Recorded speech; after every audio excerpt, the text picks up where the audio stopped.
today we are going to be jumping back into the mysterious world of top 10 lists.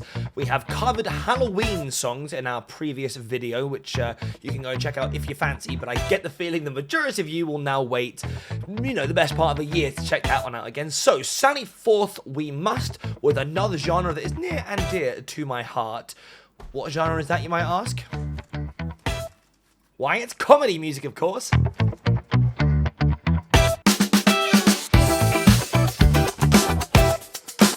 Comedy is one of those genres that I feel like has a worse reputation than it deserves.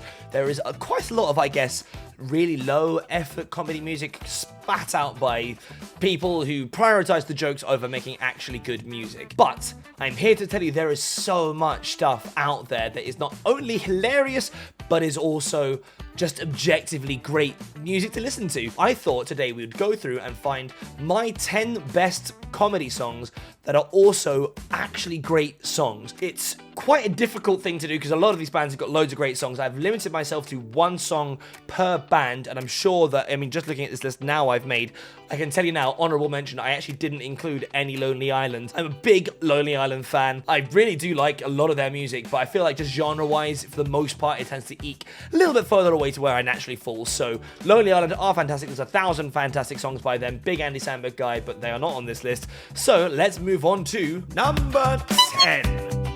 Pop Song by John LeJoie.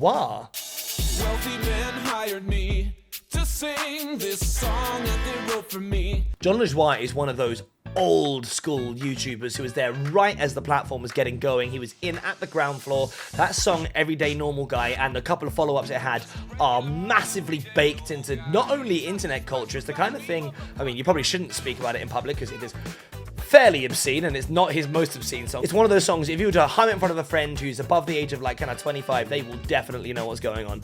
I am a big fan of John LeJoie. He's had an interesting career too, also landing the part of Taco in The League. It's an American sitcom that is about fantasy football. Not a genre I would find myself being too attracted to. I only jumped in there because of John LeJoie, and you know what? It's an alright show. He has got many, many iconic songs of sort of dubious quality. I feel like he's one of those artists that was sort of on the forefront of people doing it for themselves in terms of not being a kind of high production thing. He's a one-man army, and I feel like, if you go back and listen to some of his really old stuff, he's clearly a talented writer. He's got a good voice on him, but a lot of it prioritizes being funny over being objectively good. A lot of the rap songs have got the same beat, just repeat, whatever. I very almost put one of the WTF Collective songs on there just because those songs are amazing. In the present tense, I'm gonna have a lot of money and my dick was a man. They are just very, very clever the way he varies up the verses for the different personas. I went with Pop Song. I think that might be his, if you kind of balance between quality and funny, kind of good parody stuff, I feel like Pop Song might well be his best song. It is so on the nose. The lyrics to the chorus are just, every time somebody tries to ask me to articulate what it is about some eras of sort of modern pop music, specifically sort of your Taylor Swifts of this world, this song's chorus is exactly how I feel like replying. This song to young, impressionable, and insecure teenage girls. It's just so on the nose. There are so many so cynical lyrics in it. They're really funny. But you know what? It's kind of masked in a song that's a style parody of the time, but I do feel like it was a parody of pop music back when, just the sort of general set of instrumentation that you would find in one of those songs is maybe slightly closer to a genre I like. I have a softer spot for kind of early sort of noughties and 2010s pop over whatever is being shat out of a corporate boardroom nowadays. So it's kind of catchy. It's a good chorus. It's got a good hook to it. The music video is funny. It's one of his higher production music videos too. There's lots of clones of him all dancing at the same time. They're all kind of inhabiting a different boy band persona, kind of stereotype. And because it's John LeJoie, it's got a couple of risque words that you probably wouldn't get away with saying now, but still, the song's great. I have a lot of time for John LeJoie. He's an interesting artist. He's actually got a serious band now called Wolfie's Just Fine. It's like a kind of acoustic country sort of personal project of his, which I will admit I've never really chimed with, but I've also not really tried to that hard. So it might be worth giving it a look. I'm not 100% sure, but goddamn, that man is a legend. Number 9. First Date by Ninja Sex Party. Hey, pretty lady, you're looking real fine. This is our first date. I'm not not like other guys. Now, Ninja Sex Party is actually one of those bands that I feel like is a proper staple of the scene, but it's actually one I don't know all that well. I will admit, I often find their music to be too close to the parody and too far away from just like it being an objectively good piece of music. Like, it feels like there's a lot of style parodies of various things. You know, you can't help but make the kind of vocal comparisons to like Justin Hawkins or something like that with Ninja Sex Party. But I don't know why, I've never found myself too pulled in, but there are a couple of songs that just got in my ear and I actually really like, and First Date is one of those. I think to start with, it's a very clever song. I really like the way that it's parodying this sort of like silly rom-com styly, kind of like almost power rock kind of thing. Like, the lyrics are so stupid, and then the way that he cleverly ups the ante of this first date. So first it's, you know, let's get a coffee, and then it's like steal some art, and then by the end of it he's saying let's go murder some guy just for the kicks of it because we're young and alive. Let's kill some guy tonight. We're holding hands and laughing while we shank 'em in the starlight. That stuff is actually hilarious. There's a fantastic section towards the end. It is the bit that earned a place on this list for me, where it changes the key like twice in a row. It's so good. Again, it's kind of this escalation towards the end. He's talking about killing 5 guys tonight, and then he ups the ante just that little bit more. Let's kill 10 guys tonight. You know what? First date, let's pump the brakes on the murders. Let's kill 5 guys tonight. And then he brings it back down again. It's amazing. They key change for like, what, 1 bar, 2 bars, something like that, and then it just goes back down again. It's such a clever little detail. You can't argue that the musical complexity of the writing, it's just good stuff. It is what it's meant to be. I'm not a huge Ninja Sex Party guy, but I do think that song is really clever and amazing. Number 8. You can't make a comedy top 10 list of any kind without including Tenacious D. They are a staple.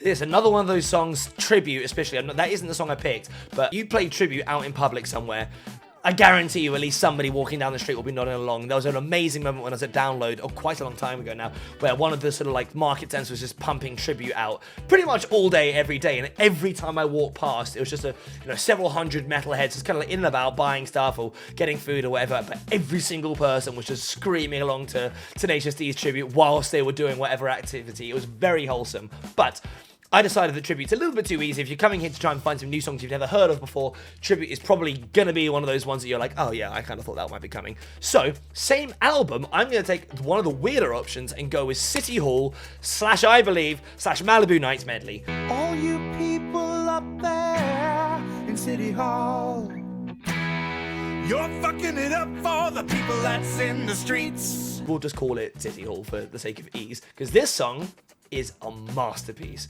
It's like, what, 10 minutes long? 9 minutes and 3 seconds long, and it's got multiple acts. It's almost like the Jesus of Suburbia. It has like several very distinct sections that are all independently amazing. Obviously, Tenacious D is the quality of the music, the guitar playing, the choice of chords, Jack Black's performances, they're all just amazing because that's, a symptom of just being Tenacious D. But I like this song a lot because it's like a totally self-contained story. It's like a short story. It's like a mixture of a Tenacious D song with one of their skits, but it's all sung, well, most of it's sung at least, and it's this very fun story of Jack and Kyle sort of like managing to hide away from the apocalypse and then start a new society where they become leaders. We're leaders to kings. We're leaders to kings. And they eventually betray each other, and you get some really crazy metal stuff.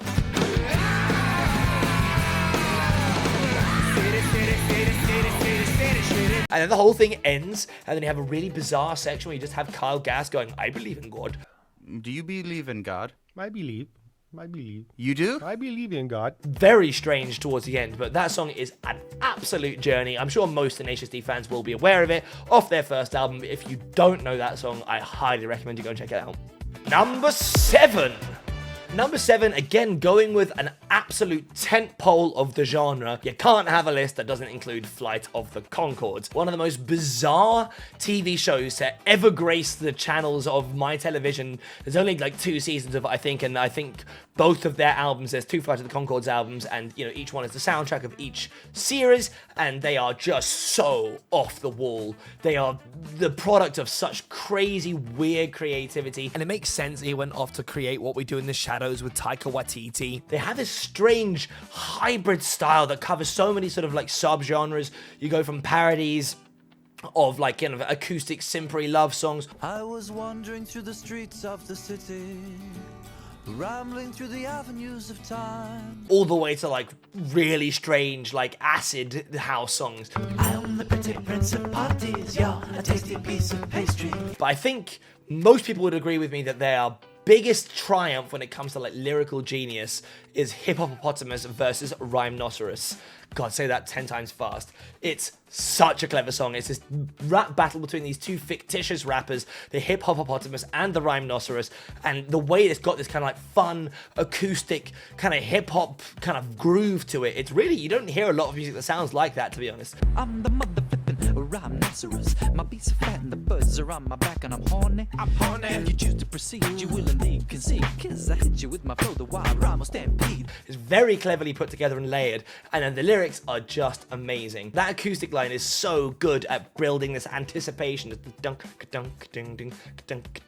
It's very, very well put together. They're both geniuses.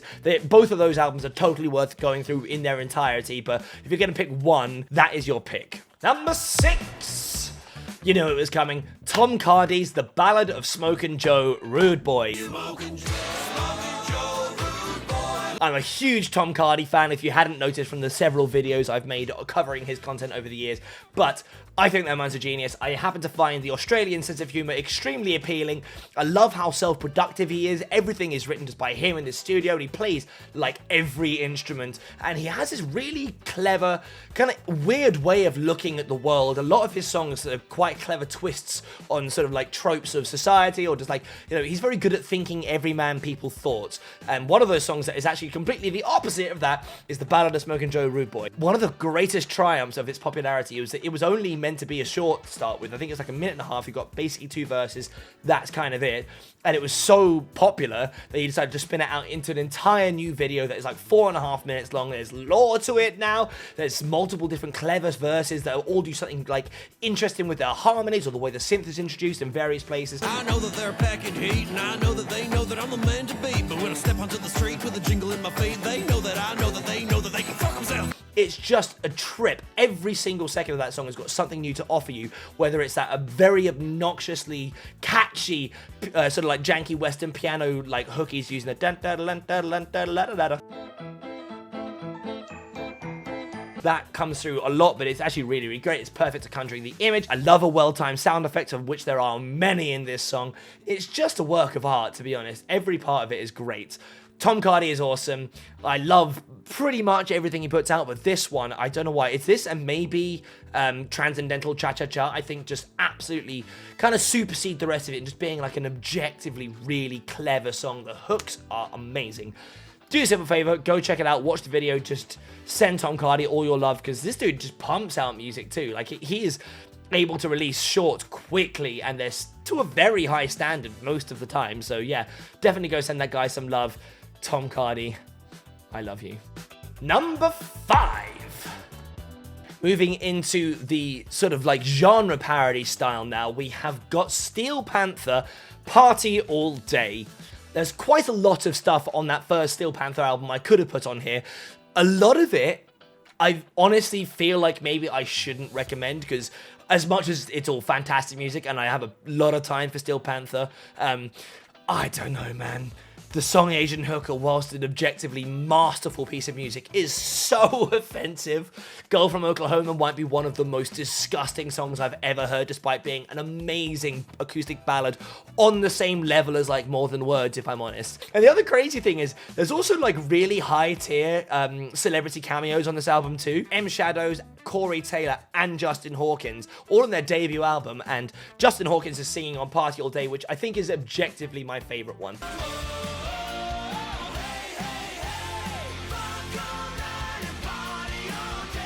It's a very, very obvious Bon Jovi inspired song. There is no getting around that. Of course it is.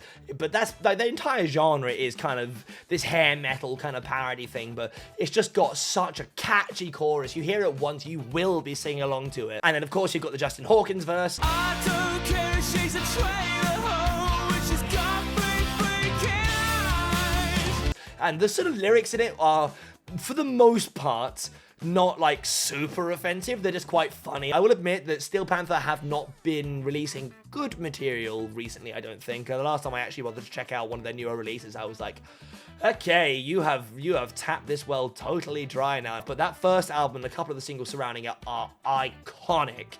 That whole album you should just go and check out, if you've got the stomach for it. Number 4. Everybody's favourite Scottish pirate metal band, Ailstorm. Now, Ailstorm are an interesting one because, I mean, the fact I just described them as a Scottish pirate power metal band sort of inherently feels like it means that they are a parody. But honestly, if they commit to the bit so hard that it's kind of hard to say that their music is like specifically comedy, to be honest. It's kind of comedic by virtue of what it is, what the content is, specifically what it's about. His accent, though, I mean, of course they have some comedy songs on there. I didn't include with an anchor on this list. But it's obscene just to be obscene. Fuck you, you're a fucking wanker. We're gonna punch you right in the balls. It is pretty funny, and I'm not gonna lie, when I've been trying to get people to pay attention to Ailstorm in my private life, that's the one I lead with, and it tends to get people's attentions. But no, I've gone with Zombies Ate My Pirate Ship.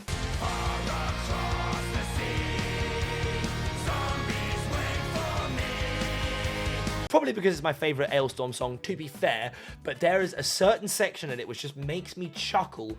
And it's not even so much the song itself. The bit I'm talking about is objectively good. It's just the situation surrounding it makes me laugh. The song is called Zombies Ate My Pirate Ship. On its face, that is ridiculous. It's a very silly premise. It's very fun, though. And there is a great chorus. Far across the sea, zombies wait for me, craving brains and treasure, it's their destiny. Till my dying day, hear these words I say. Zombies ate my pirate ship and I will make them pay. What a ridiculous chorus. It's great. But at the end of that song, on that last chorus before it finally kicks in, they've got some amazing female session musicians. It might just be one, I'm not sure, but it's at least two voices in harmony. They sing a version of that chorus over the breakdown section. It's beautiful, but the idea of this session musician, who's, I'm going to assume, you know, basically equivalent to a day laborer, right? They get asked, hey, you want to come to the studio, we'll pay you for 4 hours, hear the lyrics, and they have to go in there, and this is what they get given. They're probably used to doing jingles for various things, maybe some choral work, and then they get presented with Zombies Ate My Pirate Ship. It just tickles me. I like to feel like would be the highlight of their professional careers, to be able to sing along to that. I would play it to you, but I have been copyright struck like every time I've tried to include that bit. That's why I talked the lyrics through earlier. But yeah, that song's great. Ailstorm are a remarkably consistent band. I don't know how, like 8 or 9 albums into their careers, they're still releasing bangers, but they are. So definitely continue to check them out. Love Ailstorm. Number 3. Here's a really strange one. This song is called Country Boner, spelled C-U-N-T-R-Y, Boner, the Disco Viagra remix by a band called Pussifer. What the bloody hell did I just say, you might be asking?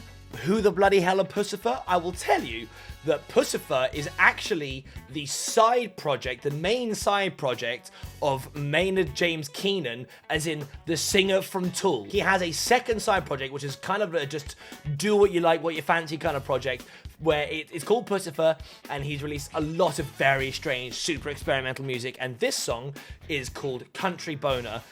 It gets deeper than that. The song itself was actually written by a band a while ago called Electric Sheep. Now, why would you care about a band called Electric Sheep, I wonder? Well, maybe it's because guitarist Tom Morello was in that band before he became famous. So that song was actually partially written by Tom Morello. It's so bizarre. And then, to add an extra little bit of spice to this story, this version of the song that I happen to actually like is the Disco Viagra mix, and that is mixed by Danny Lohner, who's a former member of the 9 Inch Nails. There's so much stuff associated with the song, and I'll tell you now, the song is ridiculous. The entire thing is him just talking about how he wants to, well, various members of the country and musician scene across many years. He name drops Elvis twice. Fuck Elvis Presley in the bathroom where he died. It's sung in such a pragmatic, good old boy kind of country fashion that if you were like not really paying attention, you would just think it's one of those songs. They're kind of like fun, I don't know, like I think it's a cowbell, like kind of riff, kind of big disco, a bit groovy, but it's kind of got the bones of a country song. And then you realize the lyrics are just so obscene. It's ridiculous, and I love it. And to top it all off, it's even got a yodeling section. Don't get me wrong, I'm not sitting there, you know, up on the alpine slopes looking for my next talent, but I appreciate a yodel when it comes along. If it's part of a song I appreciate, it's quite fun to have a yodel every now and then, I think. And there's a yodeling section in this song that is just great. Again, it's all so deadpan, and the situation surrounding Pussifer and the creation of that song makes it even better. It's such a strange musical gem to pull out. If you want to try and shock your friends, I swear to God, put that song on, they'll be nodding their heads and going, what the are you showing me at the same time? It's great. Number 2! I'd mentioned their names before, but of course, the Bloodhound Gang we're gonna have to feature on this list. They've probably got the most mainstream, sort of like, straight up like filthy comedy song in existence. The Bad Touch is a song that transcends the genre and the band. It's crazy that that song has got the network play that it actually does. It is like a very prevalent song. You hum that bass line or go along for that chorus, people will sing along with you.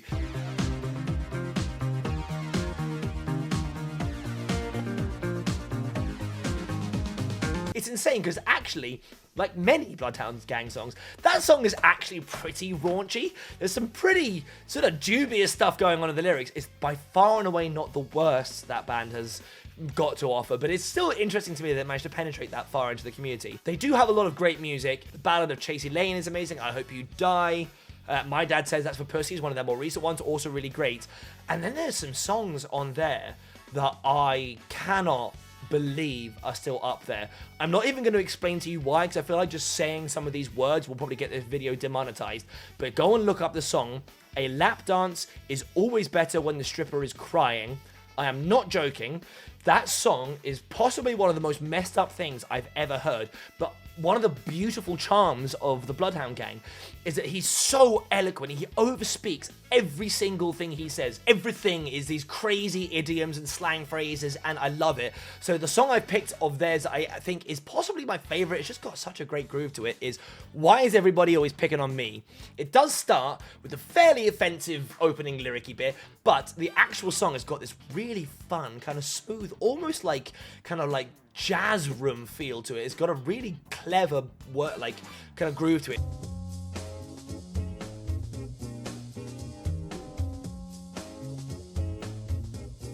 It's way less aggressive than the other ones. Jimmy Pop's voice is actually really nice in that. The way that it kind of delivery is great. There's kind of back and forth with the chorus, and then it has a really, really bizarre bit where he just goes off on the drummer from Def Leppard, but for only having one arm. That's a lyric that's repeated like a bunch of times in that song. Like the drummer from the Leppard's only got one arm. The drummer from the Leppard's only got one arm. The drummer from the Leppard's only got one arm. The drummer from the Leppard's only got one arm. For some bizarre, strange reason, but the song's a groove, the lyrics are clever, it's smooth, the Bloodhound Gang, you cannot deny their impact, their involvement in the scene, in the music. They kind of fallen off, I think, a while now, and I think just because of how controversial so much of the music actually is, they were lucky to get the Bad Touch through, to be honest. But yeah, go and check out Why Is Everybody Always Picking on Me? Number 1! We finally made it to number 1, and of course, who's that gonna go to other than the king himself, Weird Al Yankovic, my man. Borderline created a genre. I know that there was comedy music before him, but I tell you what now, that man has made his mark on the comedy scene in a way that no other person has or will do. Straight out of the gate, he was signed on like a 10-record deal, which he's continued, like he only finished a couple of years ago. His polkas are amazing, the style parodies, the music videos. He's one of the most wholesome men you'll ever see. I actually cried when I went to go see him in London, if I'm honest. I once heard him described as the only man in Hollywood I'd trust to babysit my children, and I think that probably rings true. And I thought, let's pick one of his songs that's actually not a direct style parody or song parody for the sake of this list and it being great. So I went with Hardware Store. It's one of his more obscure ones, probably because it's not a direct parody of anyone else. It's just an absurdist song, and it is amazing. There is some special sauce crack in that chorus, the way those harmonies are pulled together. Weird Al's voice is just awesome to start with. He's a very, very good at enunciating as well. And that chorus, the way those harmonies overlap each other, it's just so clever and sublime. I'm going to the to top it all off, there is a section at the end while he is cataloging his fantasy hardware store where he just starts reading out stuff at a rate of knots I have not been able to replicate. I can remember once, and this will say everything you need to know about me as a child, I tried to impress a girl who was in the same play as me by reciting the lyrics to this section of this song, and needless to say, I was not up to Weird Al's standards, and it did not work out for me. They got Allen wrenches, turbo feeders, toilet seats, electric heaters, trash compactors, users, tractors, terrorizing water meters, walkie-talkies, copper wires, safety goggles, radio tires, BB pellets, rubber mallets, fans, and dehumidifiers, picture hangers, paper cutters, waffle irons, window shutters, paint removers, window louvers, masking tape, and plastic cutters, kitchen faucets, folding tables, leather stripping, jumper cables, hooks, and tackle ground. But that section is actually just mind-blowing. It's impressive he was able to even record it, let alone conceive of it. I always appreciate an artist who knows which parts of his song are the best as well. So with that song, the chorus is an absolute highlight. The first time you get 1 repeat, second time you get 2 repeats, and the third magnificent time you get that chorus round in its entirety 3 times, and it never loses any of its charm. That song is amazing. Weird Al, I salute you, sir. I think I've probably built quite a lot of my personality traits around my fondness for Weird Al over the years. Whether that's a good thing or a bad thing remains to be seen. But anyway,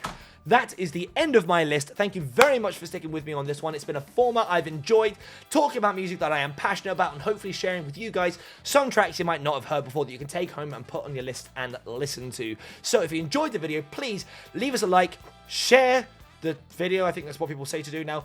Definitely subscribe. That would be fantastic. We're building our way up slowly but surely, and it's all thanks to you guys. Let me know in the comments what's your favorite comedy song that is also amazing. I'd love to hear recommendations.